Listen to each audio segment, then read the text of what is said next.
Good morning everyone.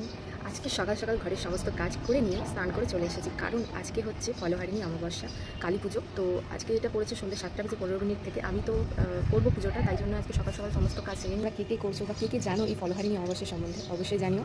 এই অমাবস্যার বিশেষত্ব কী এবং এই অমাবস্যার নাম ফলহারিণী কেন, সেটা তোমাদেরকে অবশ্যই আমি জানাচ্ছি। এই অমাবস্যাটা এতটাই বিশেষত যে এই অমাবস্যার দিন তোমরা যদি মা কালীর উদ্দেশ্যে যে কোনো একটি তোমাদের পছন্দের ফল দান করো, মন্দিরে হোক বা সেটা ঘরে, তোমরা 1 বছর সেই ফলটি খেতে পারবে না এবং তোমরা তোমাদের একটা মনস্কামনা মাকে জানাবে এবং সেই মনস্কামনার উদ্দেশ্যে কিন্তু একটি ফলই দান করবে। তোমাদের যদি 3টি মনস্কামনা থাকে তাহলে তোমরা 3টি ফল দান করবে, 3টির বেশি কিন্তু চলবে না। তো তারপরে তোমরা 1 বছর পর এই পুজোর পরের দিন থেকে আবার সেই ফলটি খেতে পারো অথবা আবার সেই ফলটি দান করতে পারো মায়ের উদ্দেশ্যে এবং তোমাদের মনস্কামনা জানিয়ে। তো আজকে সেই ফলহারিণী অমাবস্যা। তো আমি অবশ্যই এটা চেষ্টা করব পালন করার ঠিকঠাকভাবে। তো এটা আমার সকালের ব্লগ। আমি সন্ধ্যেবেলা যখন পুজো দিতে যাবো বা যদি নাও পারি ঘরে পুজো করি, তাহলে সেই ব্লগটা তোমাদের সাথে শেয়ার করবো। আর আমার এই ছোটো ছোটো মিনি ব্লগ দেখতে হলে আমাকে অবশ্যই ফলো করতে হবে এবং আমার সাথে থাকতে হবে।